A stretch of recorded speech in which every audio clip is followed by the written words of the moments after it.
ndani ya hadhara. Kabla sijasema chochote,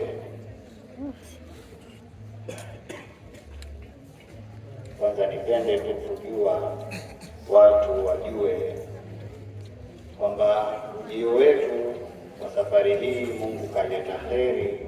Tumebahatika kuja na viongozi wa taasisi, baadhi yao tunaye mwenyekiti, naibu mwenyekiti wa taasisi ambaye ni Sheikh Ramadhani. Ningependa kabla ya yote asimame atoe salamu, lakini baada yake atatoa salamu katibu wa taasisi Al-Kadhalika. Karibu.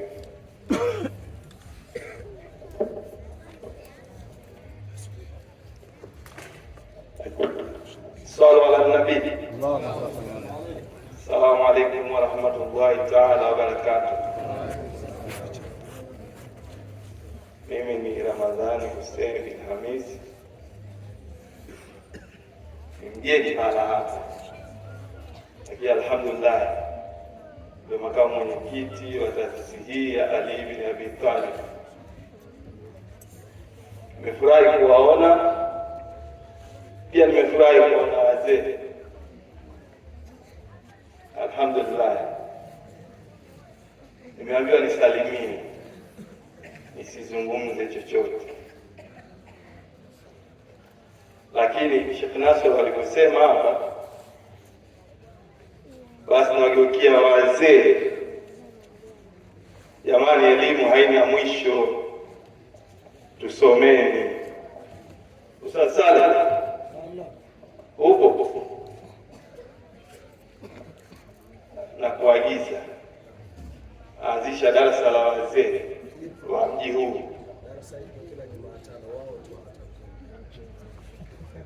Mtafute mtoto wa kubeba, mwambie ndugu yako akwambia ni kila Jumatano yeye muongeze mara 3 kwa wiki.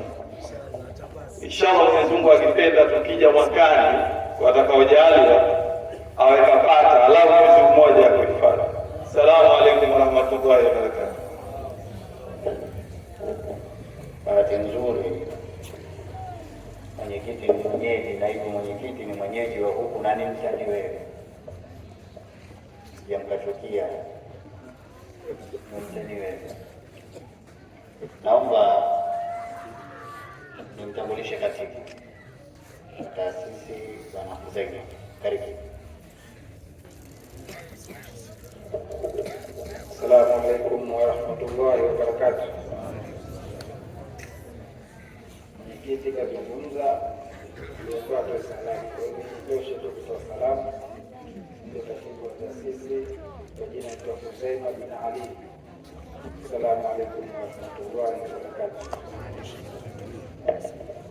Na shukrani. Na Sheikh Nasr alisimama kuzungumza, yeye yuko Tunduma, na Tunduma ni moja kati ya sehemu ambazo Mungu katufungulia nafasi kuwa na tawi, na yeye huyu Sheikh aliyetangulia kuzungumza ndiye amiri wa upande ule wa kule, na ndio kiongozi tawala wa taasisi ya Ali bin Abi Talib kwa upande wa Tunduma. Sina haja ya kumwinua tena aje atoe salamu, kwa sababu salamu zake zitatosha kuwa za watoto na wazee wote kwa ujumla. Mwenyezi Mungu ampe kila la heri. Lakini pia Ustadhi Amiri ambaye amekuja akaambiwa mwenye jukumu la kunisimama mimi nisimame, yeye naye huyu ndio amiri jina lake ni Amiri, alafu na yeye mwenyewe ni amiri. Kwa yeye huyu ndio msimamizi wa maamiri wote wa taasisi Ali bin Abi Talib.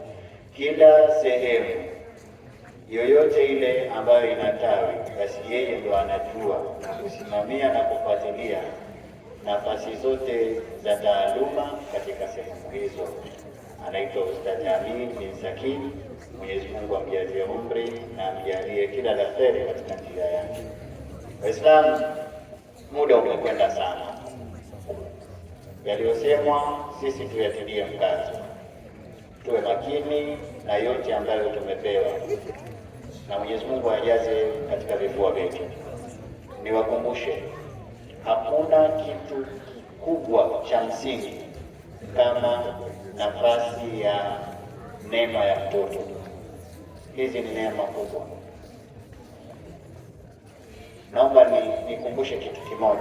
Katika historia sisi tumesoma, lakini pia tumekumbushwa na mashehe na wanawazuoni wanatuambia, ukisoma historia usisome historia moja, soma dunia na akhera. Mtume sallallahu alaihi wasallam atuambia hivi, laisa minni man ya'khudhu hadha wa taraka hadha, wa laisa minni man ya'khudhu hadha wa taraka hadha hatta ya'khudha hadha wa hadha fayajma'u ma'ani.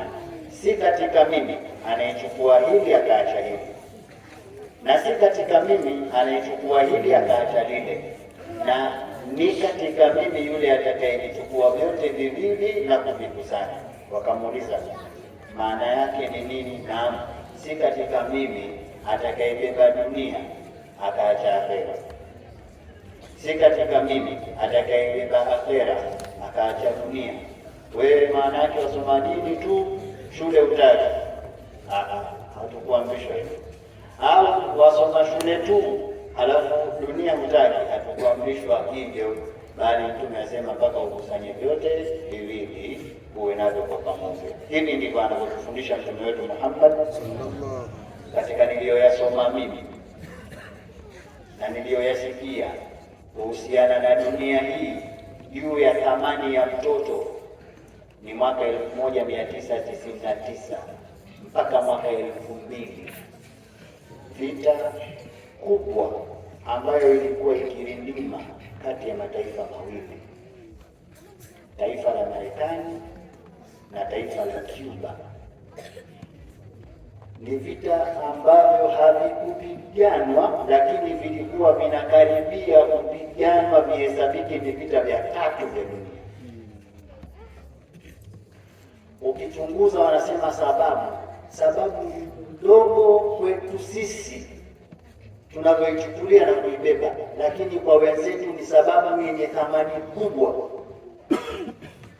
Moja katika meli za Cuba zilipata ajali katika bahari ya Amerika, ukanda wa bahari ya Amerika. Katika waliokuwa wameokolewa ni mama mjamzito ambaye aliokolewa akapelekwa upande wa Amerika. Mzazi wa yule mtoto aliyetumboni anaishi Cuba. Wamekaa wameishi, yule mama kule kalelewa mpaka amekuja kuzaliwa mtoto.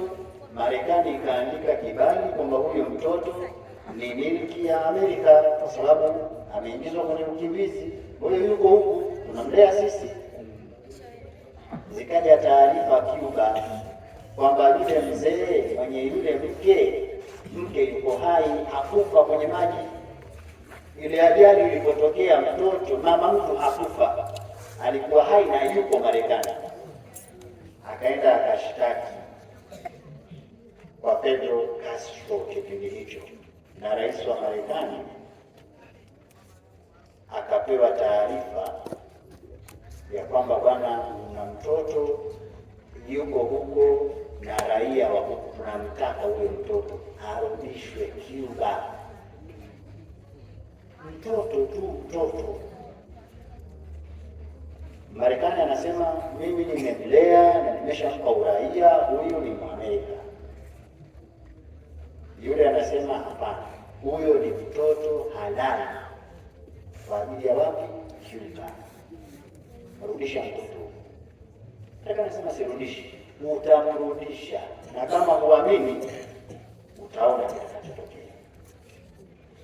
ilifanywa kampeni maalum ya kivita kwa ajili ya kwenda kumchukua mtoto mmoja tu, atolewe Marekani, aletwe wapi? Wao. Thamani ya mtoto, kwa nini wasimwache? Mimi na wewe, mwana yuko wapi? Yuko Marekani. Sababu bishiani kwa Tanzania tena kashapewa uraia na kapewa na passport ya wapi? Watu wote watakuona wewe akili zako ziko nusu nusu. Mtu kaka Marekani, usikia hiyo? Hapana. Cuba amezingatia kitu kikubwa sana. Akikaa kule, sisi tuna mila zetu, tuna desturi zetu, tuna tabia zetu. Cuba anasema sisi tuna utaratibu wetu kwa watoto wetu na jamii yetu. Tukikuachia huko, ukikaa naye wewe utambadilisha, utampa desturi za kwako na sio za nani? Sio za kwetu. How come nikuachie mimi mtoto wangu? Ni mwananchi mmoja tu akaambiwa tutampambania, zikatoka manuari pamoja na mashua za kivita na nyambizi za kivita chini ya maji. Marekani mpaka anakuja kushtuka, anaambiwa na wale walinzi wa jeshi la maji, huku bwana hali haiko sawa. Nini? Anaambiwa na jeshi la Cuba liko karibu na kuingia kwetu. Haraka wanafanya mawasiliano. Kuna nini? Kwani nini? Kwani vipi? Shida? Ambia shida ni mtoto. Tunahitaji mtoto wetu. Rudisha huyo raia. Ni mtoto tu. Huyo mama hatuna shida, lakini shida huyo mtoto arudi. Hamtaki, sisi tunaidhinisha vita vingi. Ikawa ni mzozo wa kisheria. Mwisho wa siku walikaa kambi, wanasema wamekaa kambi katikati ya maji ya bahari pale miezi mitatu. Wamekaa kambi. Tunahitaji jibu la haraka, mtoto aletwe na mama yake, wote warudishwe. Kweli mwisho wa siku hatima kila kitu, mtoto akaambiwa isiwe shida, si mtoto mmoja tu, pelekeni pamoja na mama yake, kurudisheni. Wakarudishwa. Waislamu sisi tunachukulia simple watoto wetu, hatuna hata wasiwasi. Sisi watu wa la ilaha Muhammadun Rasulullah, tuna mila yetu ya la ilaha illa Allah Muhammadun Rasulullah, lakini hata ile ghira hatuna kwenye nafsi zetu kwamba hii itapotea la ilaha illa Allah na Muhammad atafukwa kwenye vifua. Watoto wote tumewasadilia, watu wa shuleni tumewasadilia. Tena atukusanya kwenye kikao, ndio yeye wa kwanza yeye kwa mchango, na tutasema ada shilingi 5,000, lakini kule anatetea. Tunapoteza kwa sababu hatujui thamani ya huyu kuiachiwa. Tunashindwa na hata wale ambao wao hawako kwenye ulembo ya sawa kama alivyokuwa Mtume wetu Muhammad. Huyu ndio mwalimu wa kwetu aliyekuja akatufundisha. Matokeo yake ni nini? Ndio haya aliyosema Sheikh Nasr. Sisi wazazi tunakwenda mpaka sasa, hata mtoto akija nyumbani hana wa kumsaidia, kwa sababu ni jail baada jail, generation zote ambazo zipo, na ndivyo wanavyotaka Mayahudi watukute watupu emte, ubakie tu ni Muislamu jina, waitwa Muhammad, waitwa Said, waitwa Ali, basi. Lakini kuna nini? Mtume anasema innal ladhi laysa fi jawfihi shay'un min al-Qur'an kalbaiti al-kharab. Ndipo walipotaka, wamesoma, hawanajua. Ukisoma historia, wao ndio wa kwanza walioleta makundi ya watu, vijana 12 Madina. Mayahudi vijana 12 Madina, waisome dini, wakaisoma kweli mpaka wakawa vizuri, wakapewa na mishahada yao. Walipotoka kurudi nyumbani, wakapelekwa wengine 12 wakasoma. Baada ya hapo wakatolewa, waliotolewa wende Iraki, ambao ndio sasa hivi wasikia Gaza yaondolewa, Gaza yapigwa vita na itaendelea kupigwa vita, Mwenyezi Mungu awanusuru. Kwa nini? Ndio kitovu cha elimu. Wakapelekwa wale 12 na hawa wakaambiwa wakutanie Gaza, wakapelekwa Gaza wende wakasome. Walipochota elimu na hawakuimaliza, wakaondolewa wale, wakaribishwa wapi? Uyahudini. Ikapangwa mission maalum kuja kuiua la ilaha illallah, mission maalum. Wakaja mpaka walipokuja Iraki, wakaanza kuwaua wanazuoni, wakaingia kwenye kitovu, wakawaua wanazuoni, wakawachukua vitabu maalum vile special vyote wakavikonga, wakaacha vitabu tu na vile ambavyo kidogo vina nafuu wakavitoza bali. Leo ambao kuna Red Sea, wakabadilisha historia. Red Sea ni Red Sea, maana yake bahari ilichafuka kwa sababu ya wino wa zaafarani uliokuwa ukitumika katika kuandikia maandishi ya Kiarabu. Wakachukua wanazuoni wote, wakauliwa wote, vitabu vikatoswa maneno. Yote ni kwa ajili ya sisi tukose historia yetu katika nafsi zetu. Leo wajiambiwe sura ya kitu gani, sijui nani, sijui kudanganya. Hesabu kwa kwanza na hesabu ni Ali bin Jabir. Ali bin Jabir hawamjui kumtamka Al-Jabir. Hesabu zaitwa Al-Jabir. Ni Ali bin, mtu wa kwanza kugundua ndege, kutengeneza ndege, Muislamu. Mtu wa kwanza kufanya operation ni mtume wetu Muhammad. Wamesoma wakajua kwamba mtume ndio mtu wa kwanza ambaye kumbe inawezekana mtu akafanyiwa operation akapasuliwa na akarudi kuwa hai. Wakawa wanafanya mazoezi kwa vinyama na wengineo. Yote haya ni yetu sisi, wavutiwa makusudi. Waislamu tuzindukeni, tusipoteze thamani ya watoto wetu, na sisi wenyewe tusipoteze thamani yetu. Ni muhimu sana kuzinduka. Sasa hivi zama zimebadilika. Juzi tulikuwa tukizungumza katika hadhara Ubara, tukaambiana kipindi hiki ni kibaya tulicho nacho, kuwalinda watoto. Zamani tulikuwa tuwalinda watoto wa kike sana, kasema sasa hivi wa kiume ndio tuwalinde mno.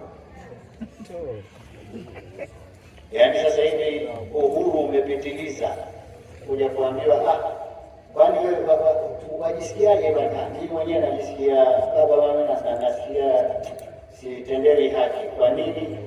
Nataka niolewe au lewa.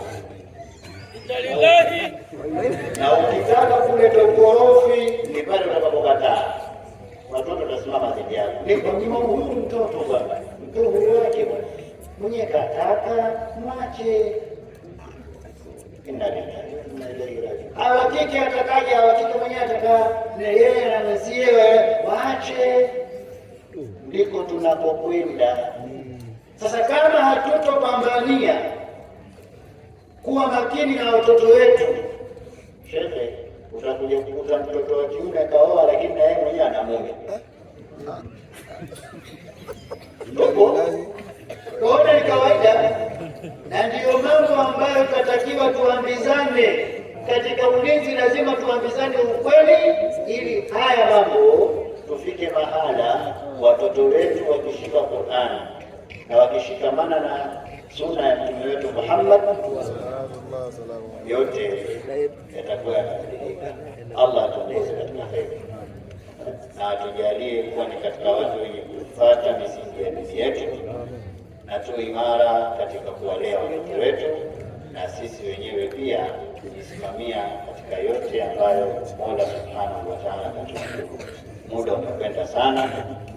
Ustadh Swale ameniambia kabla sijakaa, kuna kauzia anaiomba ifanyike ya ada ya kila siku kwa vijana ambao wameweza kufanya vizuri katika mashindano ya Qur'an. Basi naona itumike. hiyo nafasi ili hilo zoezi liweze kufanikishwa inshallah.